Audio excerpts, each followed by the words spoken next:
KPCC അധ്യക്ഷ സ്ഥാനത്ത് ആഗ്രഹിച്ച കാലത്തോളം വാഴാൻ കെ സുധാകരനും സാധിച്ചില്ല. 2026 തിരഞ്ഞെടുപ്പ് നയിക്കാൻ ആഗ്രഹിച്ച് അധ്യക്ഷനായ കെ സുധാകരനെ കൃത്യം ഒരു വർഷം മുൻപ് തന്നെ വീഴ്ത്തി. 2021 തിരഞ്ഞെടുപ്പിന് മുൻപ് പ്രതിപക്ഷ നേതാവ് രമേശ് ചെന്നിത്തലയ്ക്ക് മുകളിൽ പ്രചാരണ തലവനായി ഉമ്മൻചാണ്ടി വന്നതിന്റെ മറ്റൊരു രൂപം. സുധാകരന്റെ പൂർവികരായ VM സുധീരനും മുല്ലപ്പള്ളി രാമചന്ദ്രനും പരസ്യ കോലാഹലങ്ങൾക്ക് പിന്നാലെ അതൃപ്തിയുമായി പുറത്തുപോയവരാണ്. കെ സുധാകരനെതിരെ വിവിധ ഗ്രൂപ്പുകൾ കരുനീക്കങ്ങൾ തുടങ്ങിയിട്ട് കാലങ്ങളേറെയായിരിക്കുന്നു. അതോടൊപ്പം തന്നെ ഘടകകക്ഷികളുടെ എതിർപ്പും നിർണായകമായി. സ്പോട്ട്ലൈറ്റ് ആരംഭിക്കുകയാണ്. മറ്റൊരു പ്രസിഡന്റിനെ കാട്ടിലേക്ക് അയക്കുന്ന കോൺഗ്രസ്. ഈ നൂറ്റാണ്ട് പിറന്ന ശേഷം മാത്രമുള്ള കോൺഗ്രസിന്റെ സ്ഥിതി നോക്കുക. വയലാർ രവിയിൽ നിന്ന് അധ്യക്ഷ സ്ഥാനം ഏറ്റെടുത്ത തെന്നല ബാലകൃഷ്ണപിള്ളയായിരുന്നു ഈ നൂറ്റാണ്ട് പിറക്കുമ്പോൾ KPCC അധ്യക്ഷൻ. ആ തെന്നലയുടെ നേതൃത്വത്തിലാണ് 140-ൽ 99 സീറ്റും നേടി UDF അധികാരത്തിലെത്തിയത്. പക്ഷേ AK ആന്റണിയുടെ സത്യപ്രതിജ്ഞയ്ക്ക് മുൻപ് തെന്നലയ്ക്ക് ഇറങ്ങേണ്ടി വന്നു. K മുരളീധരൻ KPCC അധ്യക്ഷനായി. ആന്റണിയെ മുഖ്യമന്ത്രിയായി അംഗീകരിക്കുന്നതിന് K കരുണാകരൻ വെച്ച ഉപാധിയായിരുന്നു K മുരളീധരനുള്ള അധ്യക്ഷ സ്ഥാനം. 2004 ആയപ്പോഴേക്കും മന്ത്രിയാകാൻ മുരളി മാറി. പകരം PP തങ്കച്ചൻ വന്നു. തങ്കച്ചന് അനങ്ങാൻ സമയം കിട്ടും മുൻപ് തെറിപ്പിച്ചു. പകരം വീണ്ടും എത്തി തെന്നല ബാലകൃഷ്ണപിള്ള. തെന്നലയ്ക്ക് പിന്നാലെ ഡൽഹിയിൽ നിന്നെത്തിയ രമേശ് ചെന്നിത്തല അധ്യക്ഷനായി. 2014 വരെ 9 വർഷമാണ് ചെന്നിത്തല അധ്യക്ഷനായിരുന്നത്. AK ആന്റണി 2 ടേമിലായി 10 വർഷം തികച്ചിട്ടുണ്ടെങ്കിലും 9 വർഷം ഒറ്റയടിക്ക് KPCC അധ്യക്ഷനായയാൾ ചരിത്രത്തിൽ വേറെയില്ല. R ശങ്കർ മുതൽ KM ചാണ്ടിയും വയലാർ രവിയും CV പത്മരാജനും വരെയുള്ളവർക്ക് സാധിക്കാത്തതാണ് രമേശ് ചെന്നിത്തല നേടിയത്.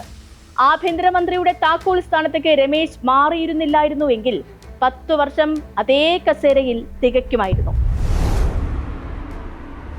രമേശ് ചെന്നിത്തലയ്ക്ക് പിന്നാലെ എത്തിയ VM സുധീരൻ എല്ലാ ഗ്രൂപ്പുകളുടെയും എതിർപ്പ് ഏറ്റുവാങ്ങി. ഒടുവിൽ ഗത്യന്തരമില്ലാതെ രാജിവെക്കുമ്പോൾ പകരം വന്നതാണ് MM ഹസൻ. ഹസൻ നയിച്ച യാത്ര വടക്ക് നിന്ന് തിരുവനന്തപുരത്തെത്തും മുൻപ് മുല്ലപ്പള്ളി രാമചന്ദ്രനെ പുതിയ അധ്യക്ഷനാക്കി പ്രഖ്യാപനവും വന്നു. 2018 രാഹുൽ ഗാന്ധിയെ അധ്യക്ഷനായി തിരഞ്ഞെടുത്ത AICC തിരഞ്ഞെടുപ്പ് കമ്മീഷണറായിരുന്ന മുല്ലപ്പള്ളിക്ക് ഉപകാര സ്മരണയാൽ കിട്ടിയതാണ് അധ്യക്ഷ സ്ഥാനമെന്ന് അന്നേ വിമർശനവും ഉയർന്നതാണ്. തിരഞ്ഞെടുപ്പ് കഴിഞ്ഞതോടെ പ്രതിപക്ഷ നേതാവായിരുന്ന രമേശ് ചെന്നിത്തലയ്ക്കും മുല്ലപ്പള്ളിക്കും സ്ഥാനം നഷ്ടമായി. കേരളത്തിൽ ആദ്യമായി ഇടതുമുന്നണിക്ക് ഭരണ തുടർച്ചയുണ്ടായപ്പോൾ സ്വാഭാവികമായി സ്ഥാനം നഷ്ടപ്പെട്ടതായിരുന്നു ഇരുവർക്കും.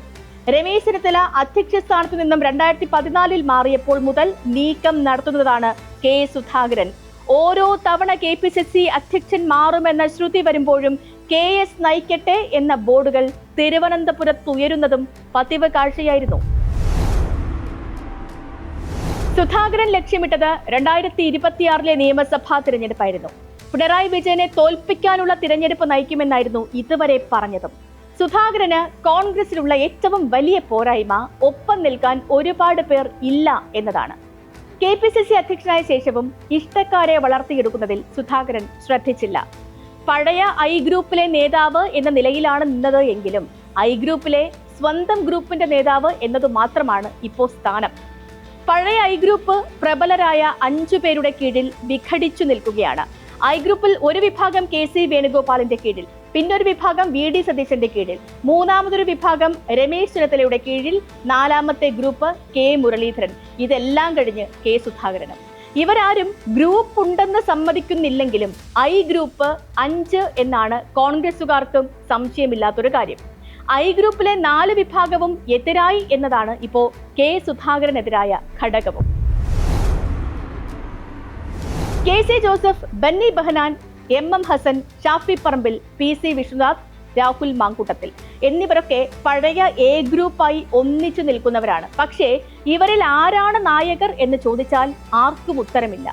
AK ആന്റണിയുടെ പേരിൽ ഉമ്മൻചാണ്ടി നയിച്ചിരുന്ന ഗ്രൂപ്പ് ഏറ്റെടുത്ത ഈ നേതാക്കൾക്കു കീഴിലാണ് പഴയ A ഗ്രൂപ്പ് പണികളിൽ നല്ല പങ്കും. നേതാവ് തെളിഞ്ഞു വരാത്തത് കൊണ്ടുള്ള ക്ഷീണം ഏതായാലും ഗ്രൂപ്പിനുണ്ട്. തിരുവഞ്ചൂർ രാധാകൃഷ്ണനും T സിദ്ദിഖുമൊക്കെ A ഗ്രൂപ്പിന്റെ കണക്കിലുള്ളവരാണെങ്കിലും ഇപ്പോ വഴി മാറിയാണ് യാത്ര. കോട്ടയം കേന്ദ്രീകരിച്ച് തിരുവഞ്ചൂർ ഒറ്റയ്ക്കാണെന്ന് തോന്നുമെങ്കിലും പഴയ A ഗ്രൂപ്പിലെ കുറച്ചണികൾ കൂടെയുണ്ട്. വയനാട് മണ്ഡലത്തിന്റെ നടത്തിപ്പുകാരൻ എന്ന നിലയിൽ രാഹുൽ ഗാന്ധിയോടും പ്രിയങ്ക ഗാന്ധിയോടുമുള്ള അടുപ്പമാണ് ടി സിദ്ദിഖിനെ ഒറ്റയ്ക്ക് നിർത്തുന്ന ധൈര്യം. ചാണ്ടി ഉമ്മൻ എ ഗ്രൂപ്പിലുണ്ടോ എന്ന് ചോദിച്ചാൽ ആരും ഉണ്ടെന്നും പറയില്ല, ഇല്ലെന്നും പറയില്ല. ചാണ്ടി ഉമ്മൻ എവിടെയാണ് എന്ന് ഇപ്പോൾ ചാണ്ടി ഉമ്മന് മാത്രമാണ് അറിയാവുന്നത്. ഇതിനെല്ലാം പുറമെ എം പിമാരായ ശശി തരൂരും എം കെ രാഘവനും പരസ്പര സഹായ സംഘങ്ങളായി പ്രവർത്തിക്കുന്നുണ്ട്. ഇതിൽ തരൂർ കോൺഗ്രസിൽ തന്നെ ഉണ്ടോ എന്നറിയാൻ ലിറ്റ്മസ് ടെസ്റ്റ് നടത്തിക്കൊണ്ടിരിക്കുകയാണ് അണികളെല്ലാം. ഐക്യ കേരളം വന്ന കാലത്തിന് മുൻപ് തുടങ്ങിയതാണ് കോൺഗ്രസിലെ ഗ്രൂപ്പും നേതാക്കളെ വലിച്ചു താഴെയിടലും. ആർ ശങ്കറും പി ടി ചാക്കോയും തമ്മിലുള്ള അടി സർക്കാരിനെ തന്നെ വലിച്ചു താഴെയിട്ടു. ഒടുവിൽ KPCC പ്രസിഡന്റ് സ്ഥാനത്തേക്ക് മത്സരിച്ചു തോറ്റ പി ടി ചാക്കോ അധികം വൈകും മുൻപ് ഹൃദയാഘാതം വന്ന് അന്തരിച്ചു. ആ തീച്ചുളയിൽ കേരള കോൺഗ്രസ് ഉണ്ടായി. 1967 വെറും 9 കോൺഗ്രസുകാരുമായി കരുണാകരൻ നയിച്ചുണ്ടാക്കിയതാണ് പിന്നെയുള്ള പാർട്ടിയും ഗ്രൂപ്പുകളും. AK ആന്റണിയുടെ പേരിൽ ഉണ്ടായ ഗ്രൂപ്പിന് പുറമെ ഐ ഗ്രൂപ്പിനെ പിളർത്തി വയലാർ രവിയും ഗ്രൂപ്പ് ഉണ്ടാക്കിയിട്ടുണ്ട്. തിരുത്തൽ വാദവും തിരുമൽ സംഘവുമെല്ലാം സജീവമായിരുന്നു. ഇപ്പോൾ കെ സുധാകരനെ നീക്കാനിറങ്ങിയത് ഈ സകല ഗ്രൂപ്പുകളും ഒരുമിച്ചു ചേർന്നാണ്. താക്കോൽ ദ്വാര ശസ്ത്രക്രിയയാണെങ്കിലും സുധാകരനിൽ വലിയ മുറിവ് ബാക്കിയുണ്ടെന്നാണ് പ്രതികരണങ്ങൾ കാണിക്കുന്നത്. നയിച്ച് 18 സീറ്റും ജയിച്ചിട്ടും തദ്ദേശ സ്വയംഭരണ തിരഞ്ഞെടുപ്പിനെ പോലും നിർത്താതെ എന്തിന് നീക്കുന്നു എന്നാണ് സുധാകരൻ ഉന്നയിക്കുന്ന ചോദ്യം.